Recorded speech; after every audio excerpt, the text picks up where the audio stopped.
Hello, welcome to Talk Thursday. I'm Maria Ressa. Today we have an old friend who knows the Philippines very well. He was the former U.S. ambassador to the Asian Development Bank. Now he lives in neighboring Thailand. He's the senior fellow and executive in residence at the Asian Institute of Technology, Curtis Chin.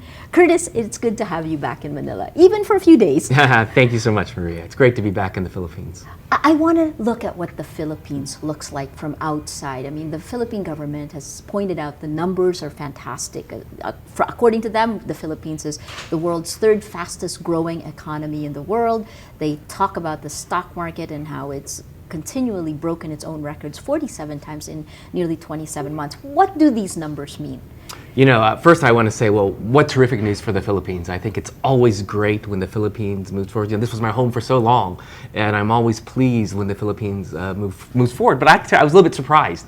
You know, I think like many people, whether you're in the Philippines or outside of the Philippines doesn't always come to top of your list when you're thinking, you know, what is the country that's moving forward and growing fast? So I want to see those numbers sustained, but I think that's the real question. Are these numbers sustainable?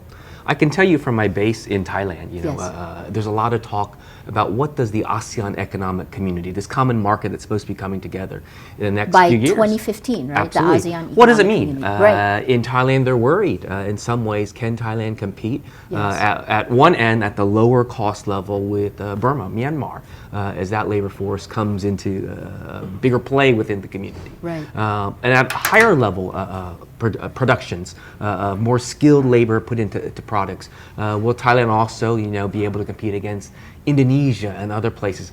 But I can tell you, rightly or wrongly, the Philippines really doesn't show up a lot on those many panels and discussions that take place in Thailand. You know, the American Chambers of Commerce in Southeast Asia, in the ASEAN region, recently did a survey asking American businesses, you know, where would you expand? And top of the list were Vietnam and Thailand. It wasn't the Philippines. You know, I hope those numbers, you know, maybe are a little bit wrong because I love the Philippines to continue to grow. But I can tell I was really surprised, but I'm hopeful that it will continue. The view of the ASEAN Economic Community, the AEC, I mean, how realistic is this? I mean, and given what's going on in Europe with the Eurozone, what are the dangers of something like this? Well, you know, I think I'm always focused on, you know, the positive and the opportunity that provides. You know, I want to always encourage countries coming together, really for the betterment of everyone. Yes. I think perhaps there will be lessons learned from, you know, what's happened in Europe. One of them will be, it'll be a long time coming before there's an Asian common currency. But that doesn't mean that we shouldn't continue to encourage the nations of Southeast Asia to work together. What are the advantages of coming together in one common market for Well, ASEAN? one of course will be the business opportunities within ASEAN. You know, my hope as an American is that as ASEAN comes together, it doesn't mean that they will be excluding products and investments from outside the region. But clearly one of the leading companies in Thailand right now is Ford Motor. It'll allow Ford Motor to more easily, you know, lower tariffs, you know, all these things come down throughout the ASEAN region. So tremendous opportunities for those businesses that have the smarts and the commitment to invest to ensure that when it does happen, no matter how long it actually will take to fully implement things, that they will be for the better. When you were here at the Asian Development Bank, what were the Philippines' biggest problems? What does it need to conquer? You know, I don't want to just focus just on the Philippines, but certainly during my time here, I was always struck by the question that was always posed to me, why is the ADB even in the Philippines? But when the ADB was founded, 45 or so years ago, the Philippines and Japan were the richest nations in this region. And so a little bit sad, there are many factors and many reasons, you know, some that, you know, maybe even the economists are still trying to figure out. But there have been many countries that have slowly moved ahead of the Philippines. You know, many people since I've moved back to the region after I left the ADB, I was in the US for quite a bit. But when I moved back, people often ask me, who will be the next BRIC? You know, the BRIC is Brazil, Russia, India, and China. Yes. These are the countries that in many ways have captured people's imaginations, captured people's investments, that these growing, large, developing economies will drive things forward. So they've always asked me, who will be the next BRIC? I think when I'm here in the Philippines, they want me to say the Philippines. When I'm in Thailand, they want me to say Thailand. You know, and maybe it will be Thailand, maybe it will be the Philippines. But what I often say to people is I worry less about who will be that next BRIC, that next big country. I worry more about a lowercase BRIC, which I refer to as bureaucracy, regulation, interventionism, and corruption.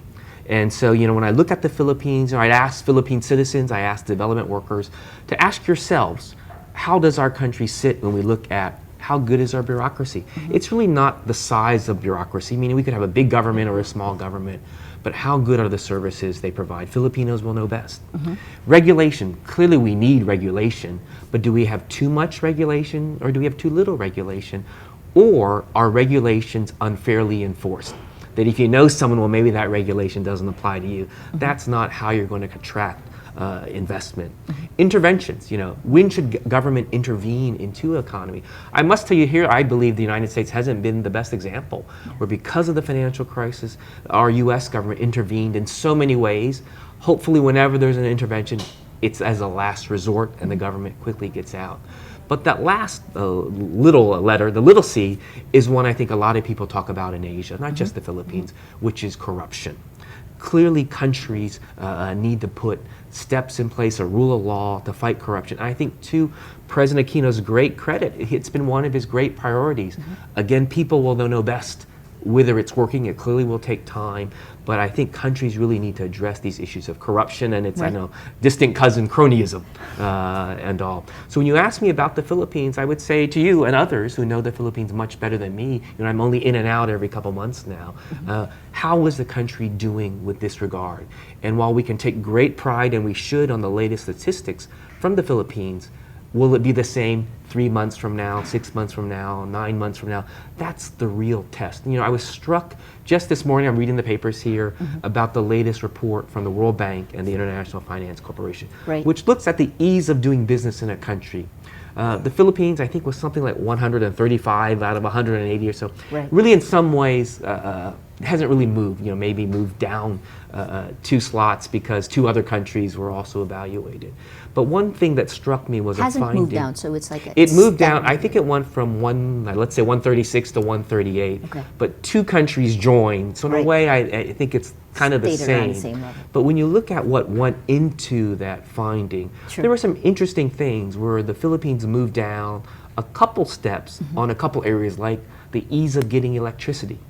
They found it more difficult than it was a year ago. And the Philippines has one of the highest costs of electricity. Absolutely. I mean, the other thing that I was struck by was that if you're an entrepreneur here, you want to start a business, I think it said there were 16 or 17 steps you need to go through to start a business, versus, let's say, New Zealand or Hong Kong, where it's so much easier to start a business. You know, in the United States, I bet it's true here too, in the Philippines, job growth is driven by the small business, the medium-sized business. Small and medium enterprises. We take great pride in the big companies, the Jollibees here, the Coca-Colas in the U.S., but it's really mom and pop, our neighbors.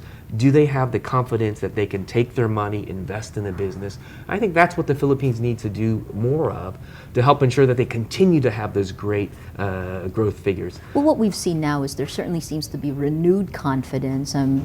Just today, the UN said that there's FDI's flow from January to June this year went up 10%, 10.2%. But when you mentioned the small and medium enterprises, from what you've seen, is there confidence among the Filipinos who are here? You know, I've only been back in the Philippines a couple days, and a lot of my time was these past few days in Mindanao. But I've had the opportunity to have a couple dinners with a bunch of Filipino friends, business people. They have confidence, you know, and of course I want to encourage that. But confidence needs to be based on facts and figures and results. They continue to be hopeful, but they have some of those same challenges that others have faced. Bureaucracy, regulation, you know, people asking for things. You know, one, you know, interesting thing about why do we want to reduce procedures?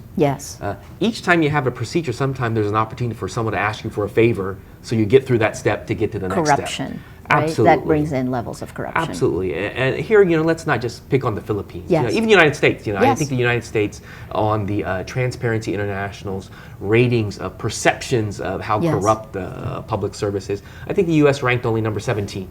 So clearly there's a lot of countries that do better, but then there's a lot more that do much worse. Well, if you also think about it, since everything is relative, part of the reason the Philippines is 3rd fastest growing is because the West and Europe is doing so poorly. What is your outlook for a global economy? I mean, the IMF came out a few days ago and said that they were worried. What does it look like? You know, for me, I'm always an optimist. You know, I think we all need to be optimists. I think there's still those slow-going ahead in the next years or so.